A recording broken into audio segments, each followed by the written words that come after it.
Bom, pessoal, segunda aplicação da ondulatória é o que a gente chama de movimento harmônico simples, ou também abreviado de NHS, e ele recebe esse nome porque se a gente montar, né, um gráfico com o comportamento desse tipo de movimento, a gente vai perceber que ele é descrito pelas funções seno e cosseno. Né? Então aqui eu tenho um caso, né, de uma das aplicações que nós vamos ver, que é o pêndulo simples. Então a gente percebe que o movimento desse pêndulo pode ser descrito pelo que nós chamamos das funções senos, né, que tem esse comportamento ondulatório.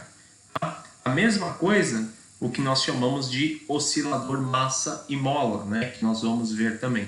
Tá? Que é basicamente você pegar uma mola, prender um objeto com uma certa massa e fazer ele oscilar. Nós percebemos aqui um comportamento ondulatório que é descrito aí pela função seno. Então, nossa primeira aplicação é do pêndulo simples. Tá? O pêndulo simples, na realidade, ele é um movimento oscilatório, né? um fio que tem um objeto com uma certa massa pendurada numa das extremidades e ele vai ficar para um lado e para o outro. Tá? Quem descobriu essa ideia do pêndulo foi o Galileu, tá? Porque diz a história, né, que quando ele ia nas missas lá em Pisa, ele observava um lustre que balançava devido ao vento e ele queria saber o que estava envolvido ali naquele fenômeno. Então ele desenvolveu um dos primeiros relógios pendulares, tá? Que é uma ilustração lá na Catedral de Pisa, mas basicamente o pêndulo simples, ele é um fio que tem um comprimento L, né? A gente chama o comprimento de L, e tem um objeto de massa M colocado aqui. A gente vai observar que esse pêndulo vai oscilar sempre em duas posições aqui, posição A e B, né, que são a amplitude do nosso pêndulo. Com um pouquinho de cálculo e algumas coisas assim, né, nós conseguimos obter aqui a fórmula do que nós chamamos do pêndulo simples, né, que o período de oscilação dele é igual a 2π, tá?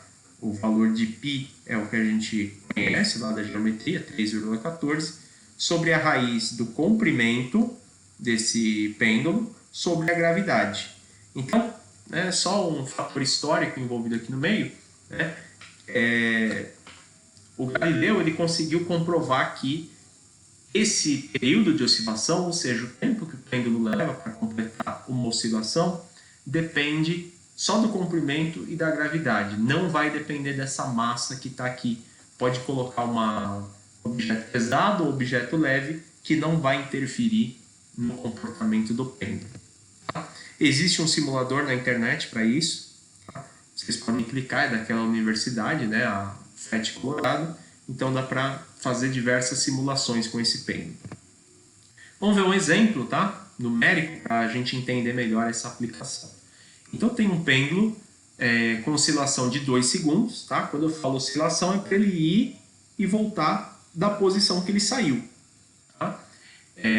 Sabendo que a gravidade no local é 10, determine qual é o comprimento do fio. Use π igual a 3,14. Tá? Então, para resolver esse exercício, nós vamos precisar usar essa equaçãozinha aqui. Tá? A única coisa que nós temos o período de oscilação, tá? Nós temos aqui o nosso t, então esse t vale 2. Temos o valor de π, né? Mas por enquanto não vou mexer nele. E nós temos a gravidade, que aqui é 10. Tá? Então a gente precisa descobrir quanto que vale esse comprimento L que está aqui. Tá? Tem um problema matemático, eu tenho de um lado π multiplicando por uma raiz. Tá? Então, como eu tenho uma raiz do outro lado, a única chance de resolver isso daqui é elevando todo mundo ao quadrado. Então, eu vou elevar essa parte da minha equação ao quadrado e vou elevar esse pedaço aqui da outra equação, né, também ao quadrado. O que vai nos restar aqui? A gente vai ter aqui 4 é igual a 4π ao quadrado, né? Porque isso aqui foi elevado ao quadrado também. Então, aqui fica elevado a 2, vezes L sobre 10. Por quê? É raiz de 10 ao quadrado. Então, essa raiz cancelou com a outra, né? Então, essa raiz cancelou com o quadrado, fica 1 sobre 10. Agora, né? Como é uma divisão, está todo mundo, né, dividindo por 10. Então, eu tenho 4 do outro lado. Para eliminar esse 10, eu vou passar multiplicando, né? Estou multiplicando em cruz. Vou ficar com 40. É igual a 4i ao quadrado vezes L. 4i ao quadrado vezes L. O valor de π, a gente sabe que é 3,14. Então, a gente vai substituir. E do outro lado aqui eu tenho 40. Tá? Então, 3,14 elevado ao quadrado dá 9,86. Vezes 4 dá 39,44. Então, 40 é igual a 39,44 L.